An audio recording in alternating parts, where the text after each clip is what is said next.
நம்முடைய பாடல் புத்தகத்தில் 244வது பாடல். அநாதி தேவன் உன் அடைக்கலமே, அவர் நித்திய புயங்கள் உன் ஆதாரமே.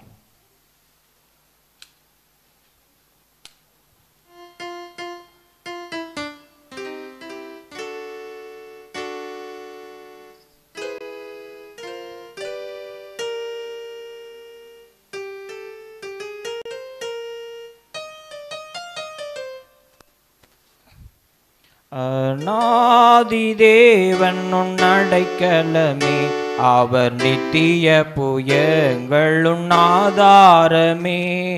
அநாதி தேவன் உன் அடைக்கலமே, அவர் நித்திய புயங்கள் உன் ஆதாரமே.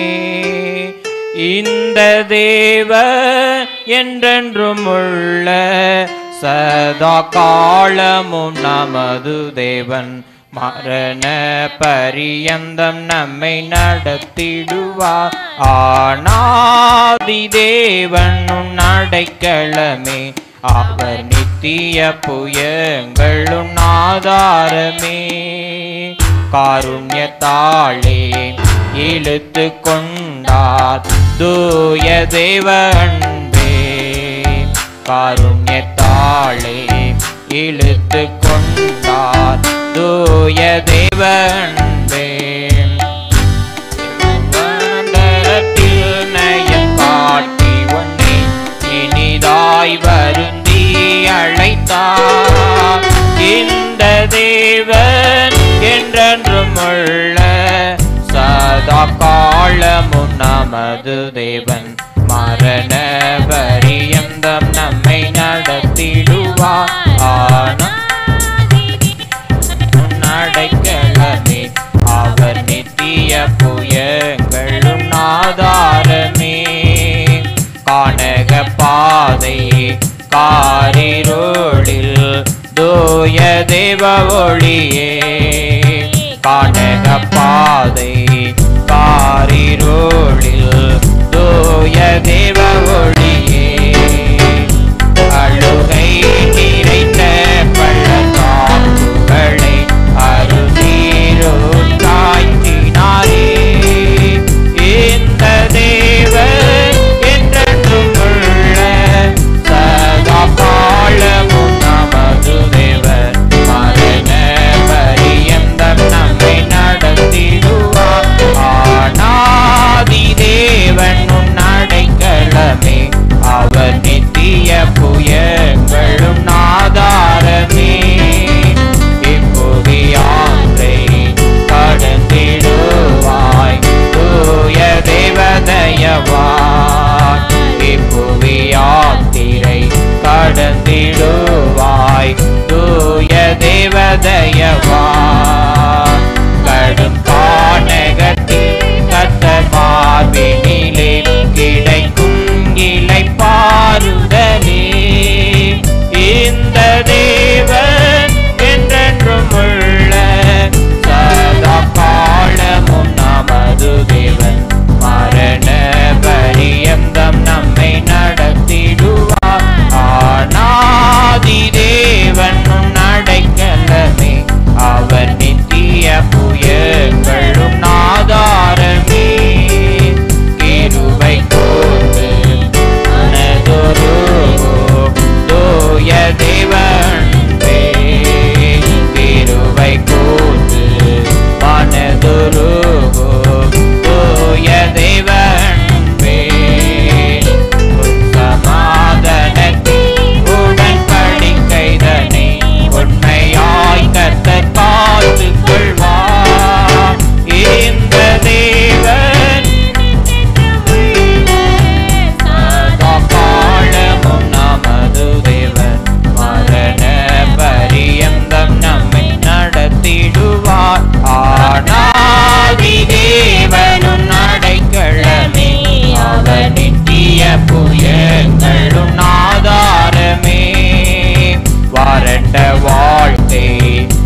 கலங்காதே கலங்காதே, கர்த்தர் உன்னை கைவிட மாட்டார்.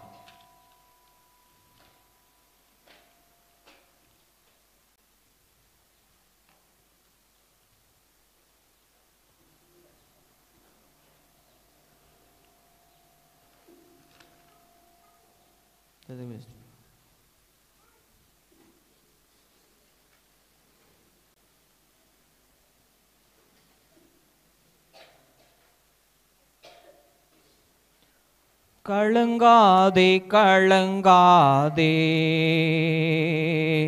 கர்த்தர் உன்னை கைவிட மாட்டார். கலங்காதே கலங்காதே, கர்த்தர் உன்னை கைவிட மாட்டார். காலமெல்லாம் உடனிருந்து கரம் பிடித்து நடத்தி செல்வார். காலமெல்லாம் உடனிருந்து கரம் பிடித்து நடத்தி செல்வார். கண்ணீரெல்லாம் துடைப்பார், கண்ணீரெல்லாம் துடைப்பார். கண்மணி போல் காத்திடுவார், உன்னை கண்மணி போல் காத்திடுவார். கலங்காதே கலங்காதே, கர்த்தர் உன்னை கலங்காதே கலங்காதே, கர்த்தர் உன்னை கைவிட மாட்டார். உலகம் உன்னை வெறுத்திடலாம்,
649 பாடல். பரம அழைப்பின் பந்தய பொருளுக்காய் நான் லக்கை நோக்கி ஓடுகிறேன். பரம அழைப்பின் பந்தய பொருளுக்காய் நான் லக்கை நோக்கி ஓடுகிறேன். பரம அழைப்பின் பந்தய பொருளுக்காய் நான் லக்கை நோக்கி ஓடுகிறேன். ஓடுகிறேன், நான் ஓடுகிறேன். ஓடுகிறேன், நான் ஓடுகிறேன். என் இயேசுவுக்காய் நான் ஓடுகிறேன். ஓடுகிறேன், நான் ஓடுகிறேன். என் இயேசுவுக்காய் நான் ஓடுகிறேன். அல்லேலூயா, அல்லேலூயா, அல்லேலூயா, அல்லேலூயா, அல்லேலூயா, அல்லேலூயா, அல்லேலூயா, அல்லேலூயா. லாபமான அனைத்தையும் நான் நஷ்டம் என்று கருதுகிறேன். லாபமான அனைத்தையுமே நான் நஷ்டம் என்று கருதுகிறேன். இயேசு ராஜாவின் இந்த வேலைக்காக மகிழ்ச்சியுடன் நான் ஓடுகிறேன். இயேசு ராஜாவின் இந்த வேலைக்காக மகிழ்ச்சியுடன் நான் ஓடுகிறேன். அல்லேலூயா, அல்லேலூயா, அல்லேலூயா, அல்லேலூயா, அல்லேலூயா, அல்லேலூயா, அல்லேலூயா, அல்லேலூயா. பரம அழைப்பின் பந்தய பொருளுக்காய் நான் லக்கை நோக்கி ஓடுகிறேன். பரம அழைப்பின் பந்தய பொருளுக்காய் நான் லக்கை நோக்கி ஓடுகிறேன். ஓடுகிறேன், நான் ஓடுகிறேன்.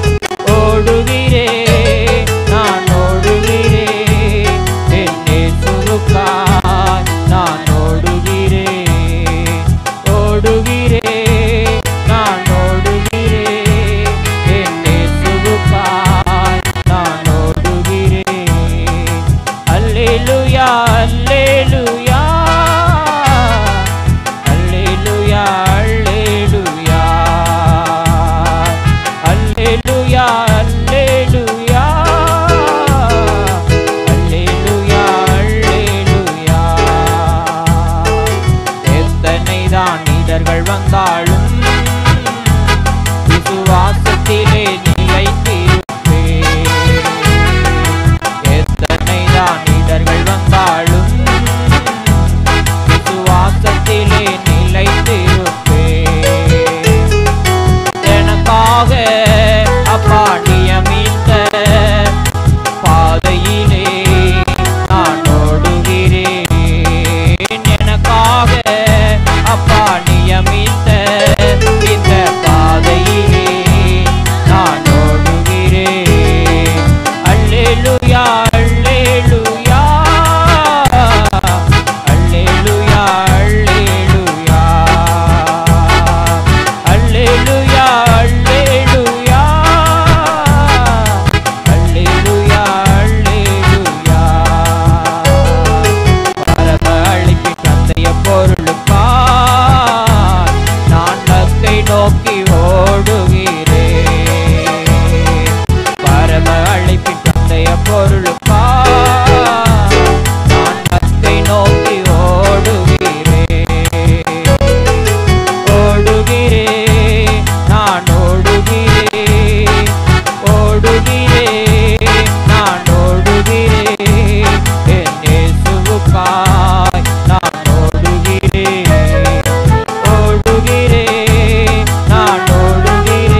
இந்த மாதத்தின் கடைசி வாரத்திலே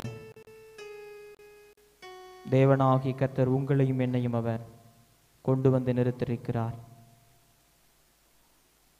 7வது மாதத்தின் இறுதி வரையிலும் தேவ பிரசன்னம், தேவனுடைய அனுக்கிரகம், தேவனுடைய அனுகூலம், தேவனுடைய கிருபை, தேவனுடைய பாதுகாப்பு, தேவனுடைய இரக்கம், தேவனுடைய சமாதானம் நம்மோடு கூட இருந்திருக்கிறது. தேவன் உங்களையும் என்னையும் அவர் சமாதானத்தாலே நிரப்பி, சமாதான கர்த்தர் தாமே தன்னுடைய சமாதானத்தின் மூலமாக உங்களுக்கும் எனக்கும் அவர் சமாதானத்தை அருளி செய்திருக்கிறார். இந்த ஆளிலே நாம் நிற்பதும் நிர்மூலமாகாதிருப்பதும் தேவனுடைய சுத்த கிருபை. இந்த இடத்திலே நாம் அமர்ந்திருக்கிறோம் என்று சொன்னால் தேவன் உங்களுக்கும் எனக்கும் அவர் செய்த மகா பெரிய ஸ்லாக்கியம். இந்த ஸ்லாக்கியத்தை உங்களுடைய வாழ்க்கையிலும் என்னுடைய வாழ்க்கையிலும் தேவன் கொடுத்திருக்கிறார். எத்தனையோ பேருக்கு கிடைக்காத பெரிதான கிருபை. நானும் என் வீட்டாருமோ வென்றால் கர்த்தரையை சேவிப்போம், நீயும் சேவிப்பாயா என்று சொல்லி வேதத்தில் நாம் வாசிக்கிறது போல இந்த இடத்துல நாம் ஒரு கூட்ட ஜனமாக நாம் நம்முடைய குடும்ப உறுப்பினர்களோடு சுகபலன் ஆரோக்கியத்தோடு ஜீவனோடு சந்தோஷத்தோடு சமாதானத்தோடு மகிழ்ச்சியோடு தேவனை ஆராதிக்க உங்களுக்கும் எனக்கும் தேவன் அப்படிப்பட்டதான கிருபையை ஸ்லாக்கியத்தை கொடுத்திருக்கிறார். எங்கே 2-3 பேர் நாமத்தினால கூடுகிறார்களோ நான் அங்கே வாசம் பண்ணி கொண்டிருப்பேன் என்று சொல்லிருக்கிற தேவனுடைய அந்த வசனத்தின்படியாக இந்த இடத்துல நாம் ஒரு கூட்ட ஜனமாக கூடியிருக்கிறோம். தேவ பிரசன்னம் இந்த இடத்திலிருந்து நம்முடைய ஸ்தோத்திர பலிகளை அவர் பார்த்து கொண்டிருக்கிறார். கடந்த நாட்களிலே நம்முடைய போக்கையும் வரத்தையும் வேலை பிரயாணத்தையும் எல்லா விதமான வேலைகளிலிருந்தும் உங்களையும் என்னையும் அவர் பாதுகாத்து பொல்லாப்புகளிலிருந்து அவர் தப்புவித்து இந்த நாளிலே உங்களையும் என்னையும் அவர் சுகபலன் ஆரோக்கியத்தோடு ஒரு பரிசுத்தமுள்ள வாழ்க்கை வாழ்வதற்கு தேவன் உங்களுக்கும் எனக்கும் இரக்கம் பாராட்டியிருக்கிறார்.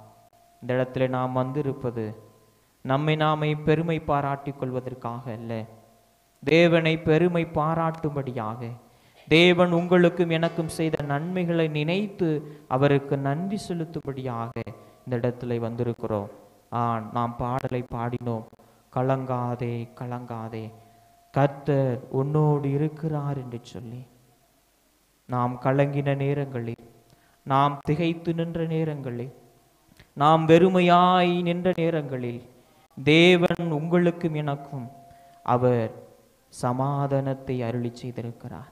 வெறுமையாக இருந்த உங்களுடைய வாழ்க்கையும் என்னுடைய வாழ்க்கையும் அவர் இருள் சூழ்ந்த வாழ்க்கையை மாற்றி போட்டு, வெறுமையான வாழ்க்கையை மாற்றி போட்டு ஒரு பரிபூர்ணமான ஒரு நிறைவளமுள்ள வாழ்க்கையை கொடுத்திருக்கிறார். எத்தனையோ பேர்கள் வெறுமையான வாழ்க்கையை வாழ்ந்து கொண்டிருக்கிறார்கள். குடும்பத்திலே சமாதானம் இல்லாமல், பிள்ளைகளிடத்திலே சமாதானம் இல்லாமல், தகப்பனிடத்திலே சமாதானம் இல்லாமல், உற்றார் உறவுகளிடத்திலே சமாதானம் இல்லாமல் வாழ்ந்து கொண்டிருக்கிறார்கள். தேவன் உங்களுக்கும் எனக்கும் அப்படிப்பட்டதான நிலைமையிலிருந்து மாற்றிருக்கிறார். சமாதானத்தின் தேவன் உங்களையும் என்னையும் அவர் சமாதானத்திலே பரிபூர்ணமாய் மாற்றிருக்கிறார். வெறுமையாயிருந்த உங்களை என்னையும் அவர் எல்லா விதமான காரியங்களிலும் அவர் ஒரு நிறைவரமுள்ள வாழ்க்கையை வாழ்வதற்கு உங்களையும் என்னையும் பக்குவப்படுத்தி வைத்திருக்கிறார். கடந்த நாட்களிலே தேவன் நமக்கு செய்த நன்மைகள் ஏராளம். நம்முடைய குடும்பத்தாருடைய வாழ்க்கையில செய்த நன்மைகள் ஏராளம். நம்முடைய பிள்ளைகளுடைய வாழ்க்கையில செய்த நன்மைகள் ஏராளம். நம்முடைய தொழில்களிலே தேவன் நமக்கு போதுமானவராய் இருந்திருக்கிறார். நம்முடைய பிரயாணங்களிலே அவரை போதுமானவராய் இருந்திருக்கிறார். நம்முடைய வேலைகளிலே அவர் போதுமானவராய் இருந்திருக்கிறார். நம்முடைய கால்கள் கல்லிலே இடராதபடிக்கு தன்னுடைய தூதர்களை முன்னனுப்பி உங்களையும் என்னையும் அவர் இடராதபடிக்கு தூதர்களின் கைகளிலே அவர் தாங்கி வழிநடத்திருக்கிறார். எத்தனை பெரிய ஸ்லாக்கியம், எத்தனை பெரிய மகிமை, எத்தனை பெரிய ஈவு உங்களுக்கும் எனக்கும் தேவனால் கிடைத்திருக்கிறது. இந்த உலகத்திலே எத்தனையோ விதமான செல்வ ஜீமான்கள், எத்தனையோ பேரைய நாட்டை ஆளுகிற அரசியல்வாதிகள், ஞானவாணிகள், அறிவியலிலே சிறந்தவர்கள், ஆராய்ச்சியிலே சிறந்தவர்கள் இருக்கிறார்கள். ஆனால் அப்படிப்பட்டவர்களை தேவன் தனக்கென்று தெரிந்தெடுக்காமல் அறிவாளிகளுக்கு மத்தியில பைத்தியக்காரர்களாயிருந்த உங்களையும் என்னையும் அவர் தெரிந்தெடுத்திருக்கிறார். பலவான்களுக்கு மத்தியில பலனற்ற உங்களையும் என்னையும் அவர் தெரிந்தெடுத்திருக்கிறார். பூரணம் உள்ளவர்களுக்கு மத்தியில வெறுமையாயிருந்த உங்களையும் என்னையும் அவர் தெரிந்தெடுத்திருக்கிறார். காரணம், அந்த நிலைமையிலிருந்து உங்களையும் என்னையும் அவர் மாற்றி இந்த உலகத்திலே உங்களையும் என்னையும் அவர் சாட்சியுள்ள பிள்ளைகளாய் நிறுத்த வேண்டும் என்பது அவர் சுத்த கிருபை. அந்த கிருபையின் நிமித்தமாக இந்த இடத்திலே நாம் வெறுமையாய் இருந்திருக்கலாம், இந்த இடத்திலே நாம் பலவீனராய் இருந்திருக்கலாம், பலனற்றவர்களாய் இருந்திருக்கலாம், திக்கற்ற பிள்ளைகளாய் இருந்திருக்கலாம். ஆனாலும் இந்த இடத்திலே நாம் பலனுள்ள பிள்ளைகளாய், பரிபூரணத்தை பெற்ற பிள்ளைகளாய், நித்திய ஜீவனை பெற்ற பிள்ளைகளாய், ஞானவான்களாய் உங்களையும் என்னையும் மாற்றி இருக்கிற ஸ்லாக்கியம் தேவனால் கொடுக்கப்பட்ட ஈவு. நாம் ஒரு நிமிடம் தேவன் நமக்கு செய்த நன்மைகளை நினைத்து நம்முடைய உதடுகளின் கனியாகிய ஸ்தோத்திர பலிகளை நாம் அவருக்கு முன்பாக ஏறெடுக்கும் பொழுது தேவன் அதிலே சந்தோஷப்படுகிறவராயிருப்பார். ஆம், இந்த இடத்திலே வந்ததின் நோக்கம் நாம் தேவனை மகிமைப்படுத்தும்படியாக, தேவனுக்கு நம்முடைய உதடுகளின் கனியாகிய ஸ்தோத்திர பலிகளை ஏறெடுக்கும்படியாக, அவரை துதிக்கும்படியாக, அவரை கனப்படுத்தும்படியாக, தேவனை நான் சிறுகவும் நீர் பெருகவும், என்னிடத்திலே நிலைவரமுள்ள ஆவியை எனக்குள்ளாக புதுப்பியும் என்று சொல்லி தேவனிடத்திலே நாம் நம்முடைய மன்றாடுதல்களை, நம்முடைய ஸ்தோத்திர பலிகளை அவருக்கு முன்பாக ஏறெடுக்கும் பொழுது தேவன் அதிலே மகிமைப்படுவராயிருக்கிறார். யாவரும் ஒரு நிமிடம் நம்முடைய கண்களை வானத்துக்கு நேராக ஏறெடுத்து பார்த்து தேவன் நமக்கு செய்த நன்மைகளில் ஆயிரமாயிருந்தாலும் ஒரு சில காரியங்களை நாம் தேவனுக்கு முன்பாக அறிக்கையிட்டு தேவனுக்கு நாம் நன்றி பலிகளை ஏறெடுக்கலாம். ஸ்தோத்திரம்.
ஆராதனை பகுதியை தேவன் ஆசீர்வதிக்கும்படியாக நம்மிடத்தில் இருக்கிற சகோதரர் தம்பி அவர்கள் ஜெபிப்பார்கள்.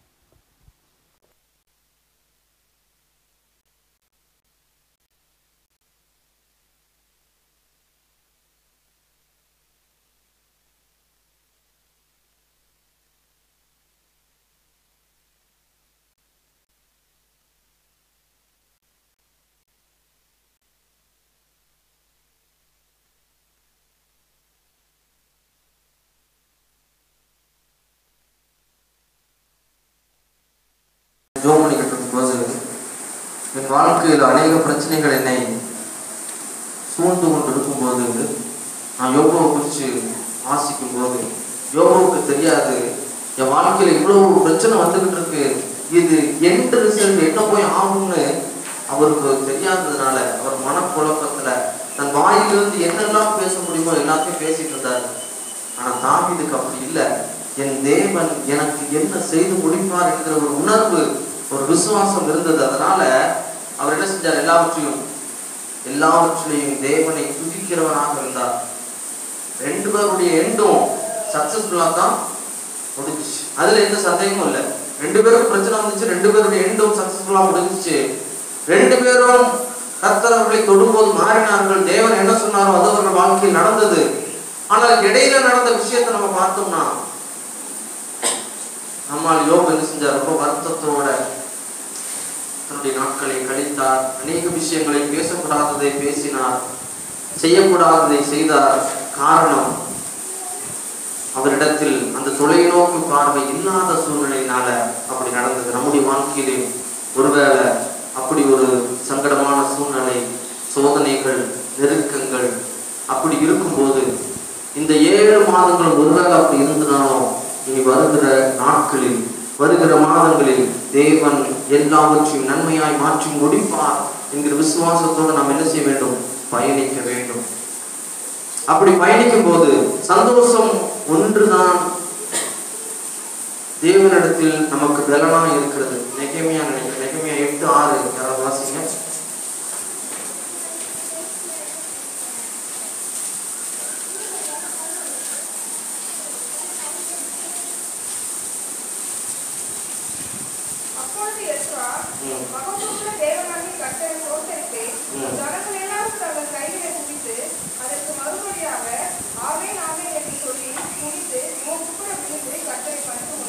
சரி, 10வது வசனம் வாசிங்க.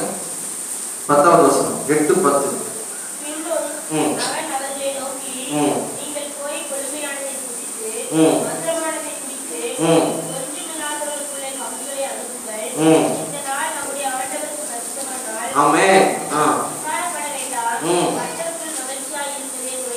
கர்த்தருக்குள் மகிழ்ச்சியாய் இருப்பதே நம்முடைய பலன்.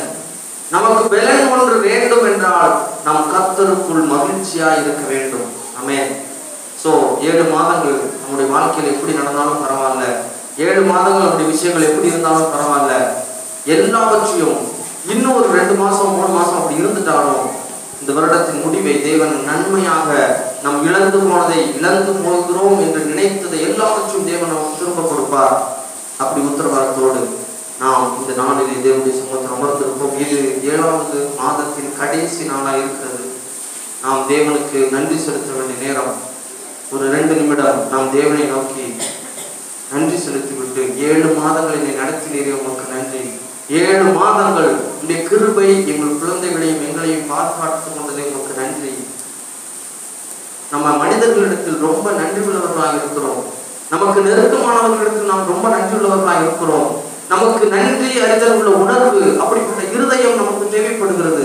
ஒருவேளை எதுவுமே நடக்கலனாலும், என் வாழ்க்கையில் எதுவுமே நடக்கல, அதுக்காக நன்றி என்று சொல்லும் போது தேவன் அதை மாறப்படுகிறார். கண்களை மூடி, நடந்ததெல்லாம் நன்மைக்கே, நடந்ததெல்லாம் நன்மைக்கே, நன்மைக்கே நன்றி சொல்லி மகிழ்வே இன்றைக்கே, நடப்பதெல்லாம் நன்மைக்கே, நன்மைக்கே நன்றி சொல்லி மகிழ்வே இன்றைக்கே, நன்றி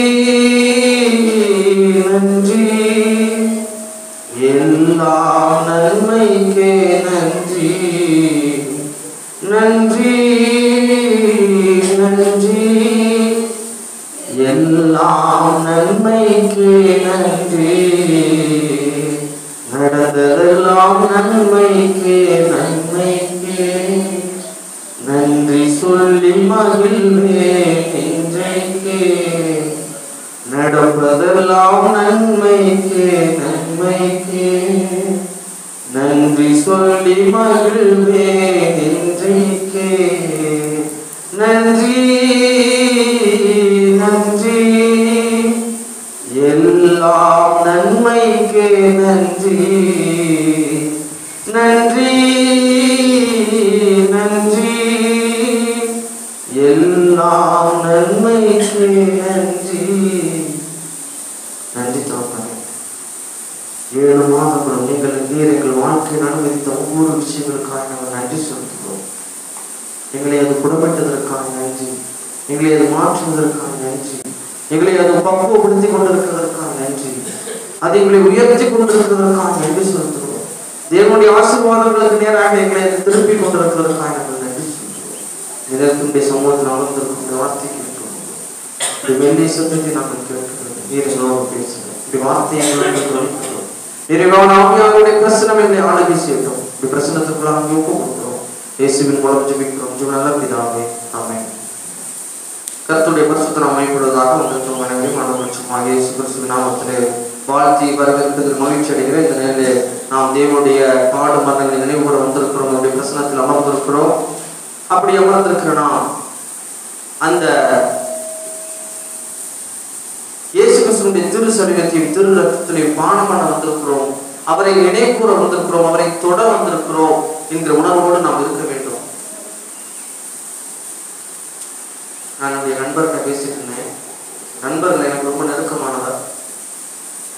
அவர் சொன்னார், நாம் இந்த அப்பத்தையும் பாத்திரத்தையும் தவறாக எண்ணம் கொண்டு இதை தொடுகிறோம். ஒருத்தருக்கு காய்ச்சல் இருக்குன்னா அவருக்கு தான் என்ன பண்ணணும்?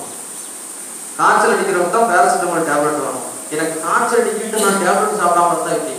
இது என்னை மாற்ற முடியும், இது என்னை பரிசுத்தமாக்க முடியும் என்கிற உணர்வு நமக்கு தேவை என்று அவர் எனக்கு சொன்னார். இதெல்லாம் புரிஞ்சுக்கிறதுக்கு எனக்கு கொஞ்சம் காலம் ஆகும் நான் நினைக்கிறேன். சோ தேவன் ஒரு விஷயத்தை உவமையாக லூக்கா சுவிசேஷம் 5வது அதிகாரம் 36வது வசனம் வாசிக்கலாம்.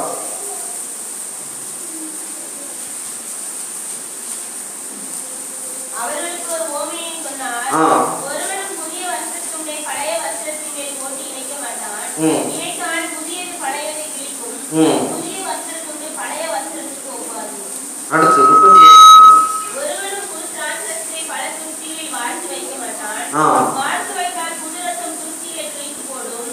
ரசமும் சிந்தி போகும், துருத்திகளுக்கும் கெட்டு போகும். இங்கே தேவன் ஆவிக்குரிய இணைப்பை குறித்து பேசுகிறார். ஆவிக்குரிய இணைப்பை குறித்து தேவன் நமக்கு சொல்லுகிறார்.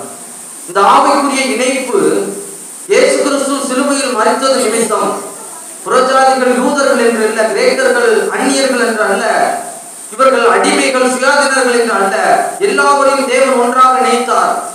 அப்படி இணைக்கும் போது தேவன் ஒன்றை அவர்களுக்கு கற்றுக் கொடுத்தார். என்னன்னா, நான் என்னைக்கும் பழைய துணியையும் புது துணியும் ஒன்றா சேர்க்க மாட்டேன். நான் என்றைக்கும் பழைய துருத்தியில் திராட்சரசத்தை புதிய திராட்சரசத்தை வைக்க மாட்டேன். வச்சா அது கிழிஞ்சிரும், வச்சா அது யூஸ் இல்லாம போயிடும். இப்போ நாம் பழையவர்களாக இருந்தோம், ஆதாமுக்கு உடையவர்களாக இருந்தோம், ஆதாமை சார்ந்தவர்களாக இருந்தோம், பழைய நியமங்களின்படி நாம் புறஜாதிகளாக இருந்தோம். நம்மை தேவன் அழைத்து தேவனோடு இணைத்திருக்கிறார், புதிய வஸ்திரத்தோடு வைத்திருக்கிறார், அல்லது புதிய திராட்சரசத்தில் நம்மை வைத்திருக்கிறார், புதிய அபிஷேகங்களை நமக்கு கொடுத்திருக்கிறார். நம்முடைய இருதயத்தில் புதிய திராட்சரசம் ஊற்றப்பட்டிருக்கிறது என்று சொன்னால், முதலாவது தேவன் நம்மை பழையவர்களாக அல்லாமல், பழமைக்குரிய எழுத்தின்படி அல்லாமல், புதிதான ஆவியின்படி தேவன் நம்மை மாற்றி இருக்கிறார் என்ற உணர்வு நமக்கு வேண்டும். அப்படிப்பட்ட உணர்வு நமக்கு இல்லாததுனால சில நேரங்களில் நமக்கு சில விஷயங்கள் ஏற்படும் போது டக்குன்னு நம்ம பின்னாடி திரும்பி பார்க்க ஆரம்பிக்கிறோம், பழையவைகளை சிந்தித்து பார்க்க ஆரம்பிக்கிறோம். நான் மரித்து விட்டேன், நான் கிறிஸ்துவுக்குள் மரித்து விட்டேன் என்கிற உணர்வு நமக்கு தேவைப்படுகிறது. கிறிஸ்து எனக்கு பலனாக இருக்கிறார். இந்த அப்பத்திலே புசித்து இந்த பாத்திரத்தில் பானம் பண்ணும் போது இன்னும் வருகிற வாரங்களில் நான் தெய்வீக இணைப்பை குறித்து பேசலாம் என்று இருக்கிறேன். சோ தெய்வீக இணைப்பு என்பது தேவன் இணைத்து விட்டால் நம்முடைய பழையவளெல்லாம் மாற்றி இணைத்திருக்கிறார். ஆனால் ஒரே ஒரு பிரச்சனை என்னன்னா, நாம் எப்பொழுது அதை விசுவாசிக்கிறோமோ, எப்பொழுது அதை ஏற்றுக்கொள்கிறோமோ, அந்த நாளில் இருந்து அந்த நிமிடத்திலிருந்து அந்த விஷயம் நம்முடைய வாழ்க்கையில் படிக்க ஆரம்பிக்கிறது, கிருபை கிரியையாக மாற ஆரம்பிக்கிறது, மாம்சமாக மாற ஆரம்பிக்கிறது. இயேசு கிறிஸ்து சிலுவையில் எல்லாருக்காகவும் மரித்திருக்கிறார். உலகத்தில் நாளை பிறக்க போகிற 10 வருடம் கழித்து பிறக்க போகிற உலகம் அழிகிற அந்த நிமிடத்திற்கு முன்னாடி, ஒரு நிமிடத்திற்கு முன்னாடி ஒரு குழந்தை பிறந்தாலும் அந்த குழந்தைக்காகவும் இயேசு கிறிஸ்து சிலுவையில் மரித்து அவர்களை அழைத்திருக்கிறார், தெரிந்திருக்கிறார். ஆனால் அவர்களுக்கு அந்த மீட்பு கிடைக்காது. நல்லா புரிஞ்சுக்கணும், அவர்களுக்கு அந்த மீட்பு கிடைக்காது. எப்பொழுது அவர்கள் விசுவாசிக்கிறார்களோ, எப்பொழுது அவர்கள் அதை ஏற்றுக்கொள்கிறார்களோ, எப்பொழுது எனக்காக இயேசு கிறிஸ்து மரித்து சிலுவையில் மரித்து எனக்காக அடக்கம் பண்ணப்பட்டு 3ஆம் நாள் உயிரோடு எழுந்து என் பாவங்கள், சாபங்கள், அக்கிரமங்கள் எனக்காக இருந்த எல்லாவற்றையும் நீக்கி என்னை தேவனுடைய இருக்கிறார் என்று எப்பொழுது விசுவாசிக்கிறார்களோ அப்பொழுதிலிருந்து அந்த விசுவாசம் கிருபை அவர்களுக்குள் ரட்சிப்பை கொடுக்கிறது. அந்த கிருபை அவர்களுக்குள் இறங்கி வருகிறது. இப்பொழுது நமக்கு இந்த அப்பத்திலையும் பாத்திரத்திலையும் நாம் இவை எல்லாவற்றையும் கற்றுக்கொண்டிருக்கிறோம். இவை எல்லாவற்றுக்கும் தேறினவர்களாக இருக்கிறோம். இப்பொழுது நாம் வார வாரம் கற்றுக்கொள்ள வேண்டிய விஷயம் என்ன? வார வாரம் நாம் மெருகேற்ற வேண்டிய விஷயம், நாம் மேல மேல போக வேண்டிய விஷயம், நாம் இன்னும் அதிகமாய் கற்றுக்கொள்ள வேண்டிய விஷயம் என்ன?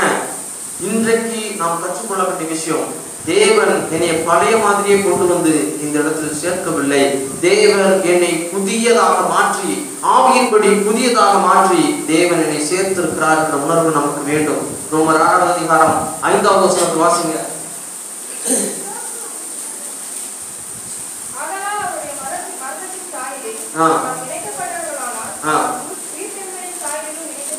நாம் மனிதனாக இருந்தோம், நமக்குள் மரணத்தின் சாயல் இருந்தது. அப்படித்தானே? நாம் மனிதர்களாக இருந்ததுனால நமக்குள் மரணத்தின் சாயல் இருந்தது. நாம் ஆதாமின் வம்சவழியா இருந்ததுனால, ஆதாமிற்குள் இருந்த விஷயம் எல்லாம் எனக்குள் வந்ததுனால நான் மரணத்தின் சாயலை பெற்றிருந்தேன். நான் மரணத்தின் சாயலில் உள்ள மனிதன். என்னை தேவனோடு இணைத்ததுனால இப்பொழுது இயேசு கிறிஸ்துவுக்குள் இருக்கிற உயிர்த்தெழுதலின் சாயலை நான் பெற்றிருக்கிறேன். நான் இப்பொழுது மரணத்தின் சாயலில் உள்ள மனிதன் அல்ல. ஆவியின்படி, தேவனுடைய புதிதாக்குதலின்படி என் மேல் ஊற்றப்பட்ட ஆவி என்னை உயிர்த்தெழுதலின் சாயலோடு இணைத்திருக்கிறது என்ற உணர்வு நமக்கு வேண்டும். அப்படி இருந்தா நம்முடைய வாழ்க்கை நாளுக்கு நாள் மாற ஆரம்பிக்கும். நாம் மாற்றத்திற்குரிய பிள்ளைகளாக, தேவன் எதிர்பார்க்கிற மாற்றத்தை நம்முடைய வாழ்க்கையில் பிரதிபலிக்கிறவர்களாக நம்மால் மாற முடியும். நமக்கு நேரம் இல்லை, நான் சீக்கிரம் முடியும். கொலோசியர் 3வது அதிகாரம் 3வது வசனத்தை யாராவது வாசிங்கள்.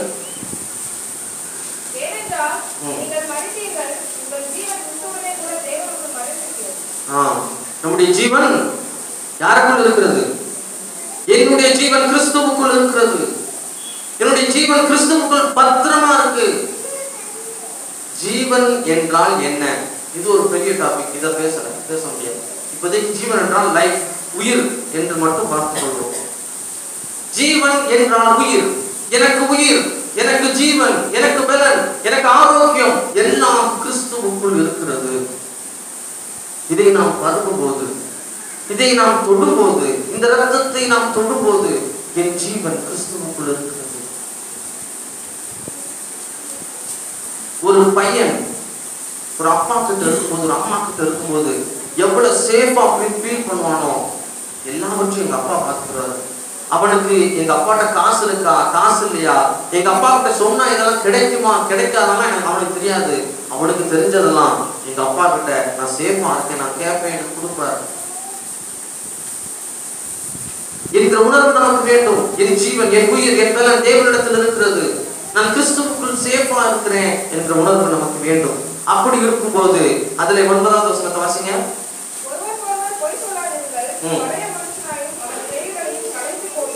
இப்படி நாம் விசுவாசிக்கும் போது, இப்படி நாம் தேடும் போது, இப்படி நாம் வளரும் போது நம்முடைய பழைய மனிதன் நாளுக்கு நாள் கலைந்து போகிறதை, நம்முடைய பழைய மனிதன் நாளுக்கு நாள் நம்மை விட்டு நீங்கி போகிறதை நம்மால் உணர முடியும். நமக்கு அதற்கு தேவையான ஒரே ஒரு வேலை என்னன்னா, நாம் விசுவாசிக்க வேண்டும். நாம் தேவனை விசுவாசிக்க வேண்டும். என் பழைய மனிதன் இயேசுவின் நாமத்துல என்னை விட்டு போய்விட்டது. நான் இப்பொழுது புதிய மனிதனாக இருக்கிறேன். இயேசு கிறிஸ்துவின் ரத்தம் கொண்டு கழுவப்பட்டு புதிய மனிதனாக, ஆவியின் பிள்ளையாக நான் மாற்றப்பட்டிருக்கிறேன் என்ற உணர்வோடு நாம் இதை பருகும்போது லெவல் 1 நம்முடைய வாழ்க்கையில் ஸ்டார்ட் ஆகுது. அடுத்து லெவல் 2, லெவல் 3, 4, 5, 6 எக்கச்சக்கம் இருக்கு. நம்ம அங்கெல்லாம் போய் சீக்கிரம் சேர போகிறோம். அதற்கு முதல் படி, அதற்கு பிளாட்ஃபார்ம், அதற்கு தொடக்கம் என்னவென்று சொன்னால், நான் கிறிஸ்துவுக்குள் இருக்கிறேன், நான் கிறிஸ்துவுக்குள் இருக்கிறேன் என்ற உணர்வு நமக்கு வேண்டும். அட்லீஸ்ட் நம்ம இதை தொடும்போது, இதுல பாத்திரம் பண்ணும்போது, இதை நாம் பார்க்கும் போது, இது அவருடைய சரீரம் என்று நாம் நினைவுறும் போது, இது அவருடைய ரத்தம் என்று நாம் புரிந்து கொள்ளும் போது, நமக்குள், நம்முடைய இதயத்திற்குள் வர வேண்டிய விஷயம், நான் கிறிஸ்துவுக்குள் இருக்கிறேன், என் ஜீவன் கிறிஸ்துவுக்குள் இருக்கிறது, என் பழையவைகளை எல்லாம் இயேசு கிறிஸ்து ஒழித்து போட்டிருக்கிறார், என்னை புதிய மனிதனாக மாற்றியிருக்கிறார், என் ஜீவன் கிறிஸ்துவுக்குள் இருக்கிறது என்ற உணர்வு நமக்கு வேண்டும். அப்படி இருக்கும்போது நாம் பூரண அறிவுடையவர்களாக மாற முடியும். அதற்கு அடுத்த வசனத்தை வாசிங்க.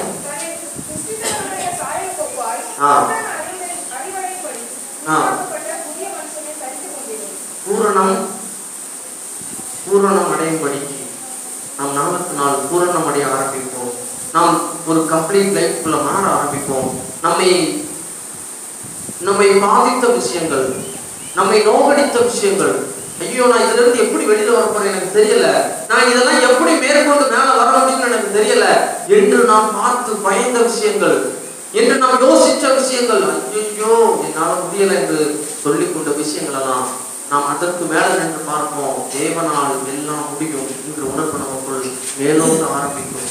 அதுலதான் முதல் வசனத்துல சொல்லுகிறது. வாசிங்க, அதுல முதல் வசனம்.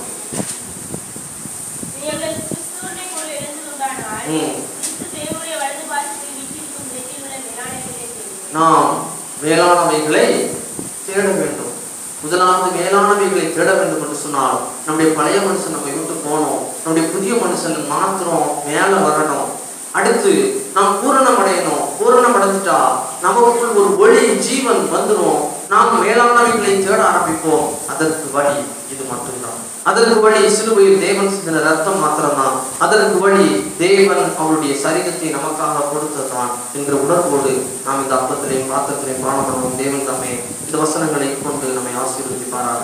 நாம் ஜெபித்து நன்றி செலுத்தி விட்டு இந்த அப்பத்திலையும் பாத்திரத்திலையும் பார்க்கிறோம்.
இரவும் பகலும் என்னை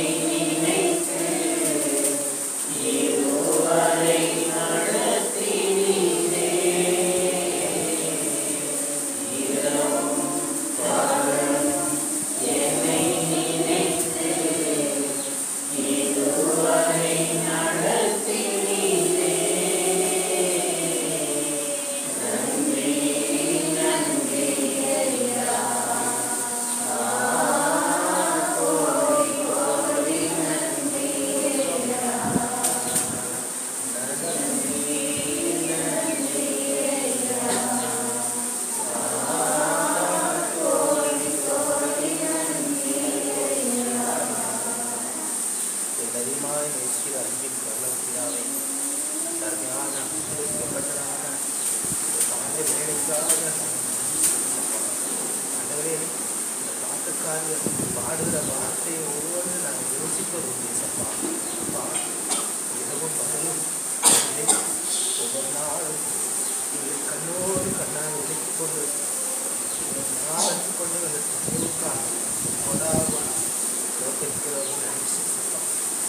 உலகத்தில் எத்தனை விதமான கொள்ளைகள், எத்தனை விதமான விபத்துகளை நினைக்கிறார்கள். என்று பார்த்தாலும் கொள்ளைகள், என்று பார்த்தாலும் பயங்கரமான விபத்துகள், என்று பார்த்தாலும் ஆஸ்பத்திரியில் பலவிதமான நோயினால் அவதிப்படுகிற சூழ்நிலை,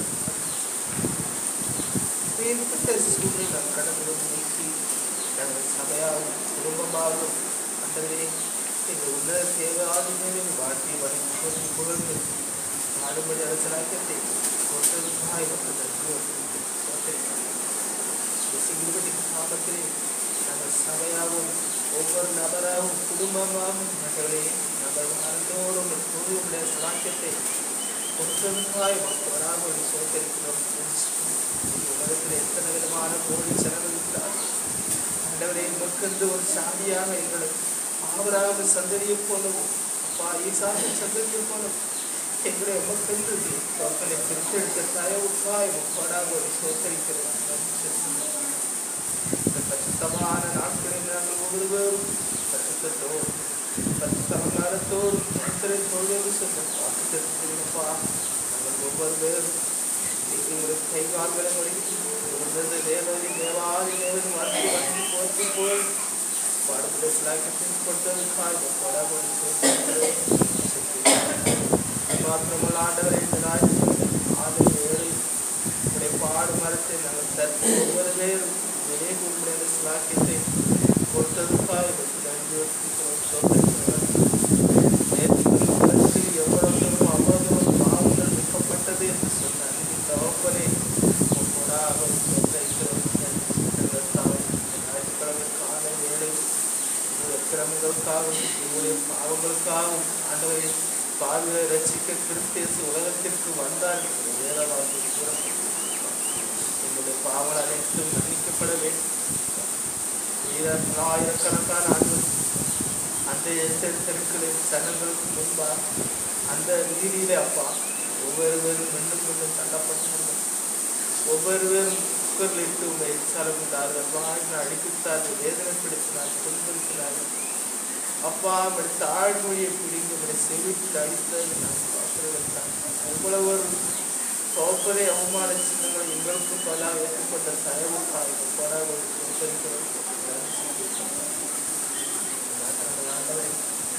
அதிகாரிகள் ஒரு முள்ளால ஒரு கிரீடத்தை சூடி அதை உங்களுடைய சொந்த சிரசில் போலால் அடித்தான் பார்க்கிறது. அந்த முள்ளானது எவ்வளவு கூர்மையான காரியம் என்று நாங்கள் நினைத்துக்கொண்டோம். அந்த அடிகளை கூட நிறுத்தி சோதனைகளை வெறுத்தி நன்றிப்பா. மாத்திரமல்ல ஆண்டவரே, ரொம்ப அதிகாரத்தால தள்ளப்பட்டு ஒவ்வொருவரும் சவுக்கால் எண்ணி அடிக்கும் முற்புடன் உடைய சரீரத்தை துண்டு துண்டாக பிக்கப்பட்டது என்று நாங்கள் உணர்வு. ஒவ்வொரு அடிகளும் உங்களுடைய சரீரத்தில் எத்தனையோ விதமான காயங்கள் ஏற்பட்டாலும் அந்த காயத்தை எங்களால் வேதனைகளை பொறுக்க முடியாது சப்பா. அதை காட்டி என் ஆண்டவர் உடைய உச்சன் தலைமுதல் உள்ளம் காலம் காயத்தோடு இரத்தத்தின் பெருந்தோழிகளோடு சரீரம் முழுவதும் ஒரு உழுது போடுகிற ஒரு படசாலையை போல நாங்கள் காண்கிறோம் சப்பா. அம்மா, இத்தனை விதமான வேதனைகளை பொறுத்து எங்களுக்காக எல்லா விதமான காரியங்கள் பாடுகளை சகித்து கொண்ட அன்பு தகப்பனை கோடாகோடி சோத்தரிக்கிறோம் சப்பா. எங்களுடைய பாவங்களுக்காக, எங்களுடைய அக்கிரமங்கள், எங்களுடைய மீறுகளுக்காக ஆண்டவர் நாங்கள் அந்த சுமையானது எங்களுடைய சுமையை நீர் அந்த பாரமான சிலுவையை சுமந்து கொண்டு நடந்து கருமலான பாதைகளை தள்ளாடி தவழ்ந்து நடக்கும் தோழின் பாரங்கள் ஆண்டவர் தள்ளாடி தவழ்ந்து அந்த கொல்கதா மலை அந்த ஈனச் சிலுவையிலே ஆண்டவரே எனக்கு பலான் என்னுடைய கரத்தில் ஆடியில் அடிக்கு பலான் உன்னுடைய பரிசுத்தமான கரங்களில் ஆண்டவரே இப்படி பாதங்கள் 3 ஆணிகள் அடிக்கப்பட்டு அந்த கல்லகத்தில் போல கல்லனை போல தொங்கிட காரியம் காரியத்தை நான் நினைத்து மனதார நன்றியோடு துதிக்கிறோம் சோதரிக்கிறேன். இவனோடு நான்கு ரோம அதிகாரியோட சொந்த விழாவில் ஈட்டியால் குத்தப்பட்டு ரத்தமும் நீரும் ஒரு ஆறை போல பெருக்கெடுத்து ஓடுவதை நினைத்து நான் நன்றியோடு துதிக்கிறோம் சோதரிக்கிறேன். கடைசி நாள் மட்டும் ஜீவனை விட்டு முடிந்தேன்னு சொல்லி நான் சதா காலம் உயிரோடு இருக்கேன்னு சொல்லி இந்த நாட்களிலே இந்த சரீரத்தில் உடைய விலையேற்பட்ட ரத்தத்தை இந்த நாட்களுக்கு அப்பமாக பானமாக கொடுத்து நீர் வருமானம் உங்களோட மரணத்தை தெரிவிப்பதற்காக நாங்கள் நன்றி செலுத்தேசப்பா. இதில் கையிடுகிற நாங்கள் ஒவ்வொரு அபாத்திரமாக பண்ண முடியாது. பாத்திரவான்களா பாத்திரவாட்டிகளா எங்களை தகுதிப்படுத்துங்க சப்பா. எந்த குற்றங்கள் குறைகள் இருந்தாலும் தயவ மன்னித்து இந்த ஆலயங்களை ஆசீர்வதித்து எடுத்துக்கொள்ளுங்கள். துதிக நமைக்கும் ஒருவருக்கே செலுத்தும் பிரேசிக்கத்துக்குள்ளே ஏற்பட்டு நாமத்தில் முதல் தாழ்வுடன் பணிந்து வெட்டுக்கொள்ளும் பரிசுத்தமுள்ள பல பிதாவே.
பாடுகள், நிந்தைகள், அவமானங்கள் எல்லாவற்றையும் எனக்காக சகிக்கிறேன்.